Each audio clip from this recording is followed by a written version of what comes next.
Hello friends, कैसे हैं आप सभी। आई होप आप सभी अच्छे होंगे। लास्ट वीडियो में हमने पढ़ा था स्टेजेस ऑफ डेवलपमेंट। उसमें हमने 2 स्टेजेस को कवर किया था। प्री नेटल स्टेज कौन सी होती है और हमारी इन्फेंसी स्टेज कौन सी होती है। तो आज हम पढ़ने वाले हैं हमारी अर्ली चाइल्डहुड स्टेज कौन सी होती है। तो अर्ली चाइल्डहुड स्टेज जो होती है वो आपकी होती है 2 से 6 ईयर की। कौन सा टाइम होता है जो बच्चा 2 से 6 साल के बीच में होता है, तो उसे आप बोलते हैं अर्ली चाइल्डहुड स्टेज। इसमें क्या होता है, इसमें बच्चे को हम बोल सकते हैं प्ले एज होती है।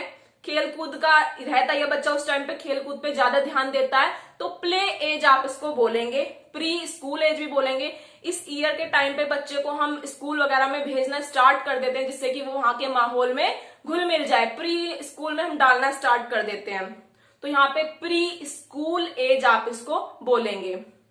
नेक्स्ट है यहाँ पे children are egocentric in this stage.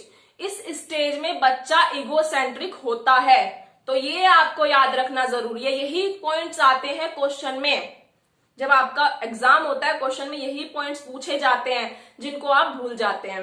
Next है आपका, ये बहुत ज्यादा सेंसिटिव पीरियड होता है हमारे लैंग्वेज डेवलपमेंट के लिए। ये क्वेश्चन तो मोस्ट इंपोर्टेंट है। अगर आपसे पूछना चाहेगा क्वेश्चन अर्ली चाइल्डहुड से, तो यही क्वेश्चन उठा के पूछा जाता है कि जो लैंग्वेज डेवलपमेंट है वो सबसे ज्यादा कहां पर होता है। क्योंकि जो लैंग्वेज डेवलपमेंट है वो आपका एक ऐसा पार्ट है, अगर आपने उस टाइम पे उसको सीख लिया तो वही आपके माइंड में रहता है। तो अगर बच्चा छोटा होता है, उसके सामने आप हिंदी बोलेंगे तो वो हिंदी को सीखेगा। अगर आप उसके सामने इंग्लिश बोलेंगे तो इंग्लिश को सीखेगा। अगर कोई और भाषा बोलेंगे तो उस भाषा को वो सीख जाएगा, क्योंकि उस टाइम पे वो उन्हीं चीजों को सीख रहा है जो उसके आसपास बोला जाता है। तो लैंग्वेज डेवलपमेंट इस पीरियड में सबसे ज्यादा होता है, क्योंकि जो इसी टाइम पे आपको बच्चे के सामने ऐसे वर्ड्स यूज नहीं करने चाहिए जो वो बोले या सीखे। तो बच्चे के सामने हमेशा अच्छे से पेश आइए, क्योंकि वो उस टाइम पे आपसे बहुत कुछ सीख रहा है। गलत तो आपको बिल्कुल बोलना ही नहीं है उसके सामने। तो आई होप जितने भी लोग ये वीडियो देख रहे हैं, तो प्लीज आपसे ये रिक्वेस्ट है कि बच्चों के सामने सोच समझ के बोला करें। नेक्स्ट देखते हैं।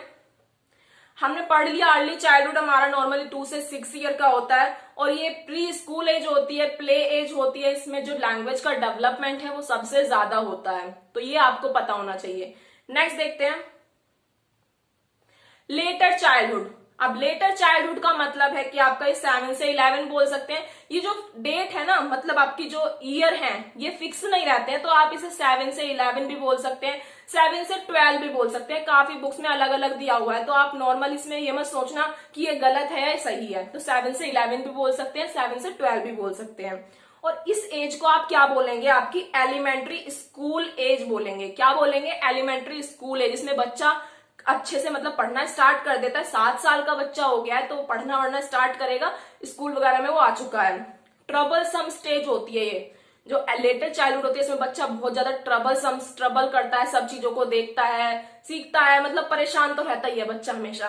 तो ट्रबल सम स्टेज जो अगर आपसे क्वेश्चन में पूछा जाए तो आप क्या कहेंगे कि ये जो अर्ली चाइल्डहुड के बाद की स्टेज होती है लेटर चाइल्डहुड, उसमें कहा था मैम ने ट्रबल सम स्टेज होती है। हाँ जी। और गैंग एज भी आपकी यहाँ पे लेटर चाइल्डहुड से स्टार्ट हो जाती है, बट ज्यादातर जो क्वेश्चन का आंसर है ये आपका एडोलसेंस में दिया जाता है।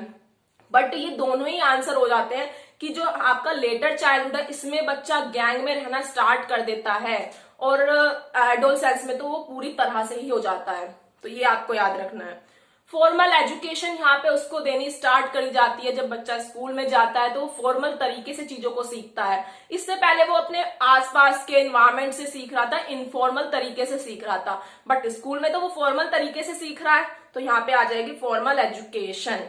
तो ये कुछ पॉइंट्स हैं जो आपको लेटर चाइल्डहुड के लिए याद रखने होंगे। नेक्स्ट देखते हैं एडोलसेंस। एडोलसेंस किशोर अवस्था होती है। इसे आपकी डेफिनेशन दी थी आपने कि स्टैनली हॉल ने एक डेफिनेशन दी थी कि ये क्या होती है, स्ट्रेस एंड स्टॉर्म की अवस्था होती है। मतलब तनाव और तूफान की अवस्था कहते हैं इसे। इसमें बच्चा बहुत ज्यादा तनाव में होता है और बहुत ज्यादा तूफानी दिमाग में चल रहा होता है उसके। तो यही सोच लीजिए, जब बच्चा थोड़ा बहुत बड़ा होने स्टार्ट हो जाता है उसके दिमाग में यही चीज आती रहती है कि टेंशन रहती है, घर वाले हमें टोकते रहते हैं, फ्रेंड्स के साथ बाहर नहीं जाने देते, खेलने नहीं देते, मतलब कुछ भी आता रहता है। सबके माइंड में जो इस स्टेज से गुजर चुके हैं वो समझ सकते हैं। तो ये स्टैनली हॉल ने बोला था कि जो एडोलसेंस है वो हमारी तनाव और तूफान की अवस्था होती है और इस स्टेज में आपके आइडेंटिटी क्राइसिस बहुत ज्यादा होते हैं। तो ऑफकोर्स ये सभी जानते हैं कि इसमें आइडेंटिटी, अपनी एक पहचान होनी चाहिए ग्रुप में, अपने दोस्तों के बीच में, तो ये सब आपके अंदर आ जाता है इस एज में आके। और ये स्टेज जो है बहुत ज्यादा एब्स्ट्रैक्ट होती है और लॉजिकल होती है। तो ये कुछ पॉइंट्स हैं एडोलसेंस को लेके जो आपसे क्वेश्चन में पूछा जाता है। और एडोलसेंस में आपके आइडेंटिटी क्राइसिस वाला पॉइंट जो है वो सबसे ज्यादा पूछ सकते हैं। और ये स्टैनली हॉल की डेफिनेशन भी आपसे पूछी जा सकती है कि ये स्ट्रेस एंड स्टॉर्म की अवस्था किसने दी थी, तो ये आपकी दी थी स्टैनली हॉल ने दी थी। तो आई होप आपको क्लियर हुआ होगा। पूरी स्टेजेस हमने कवर कर लिए हैं और इसी से हमारे काफी क्वेश्चन भी कवर हो जाते हैं एग्जाम में। अगर आपको वीडियो पसंद आया है तो वीडियो को शेयर करें अपने फ्रेंड्स में और चैनल को सब्सक्राइब कर दीजिए, बेल आइकन को भी प्रेस कर दीजिए जिससे हर वीडियो का नोटिफिकेशन आपको मिलता रहे। Thank you so much.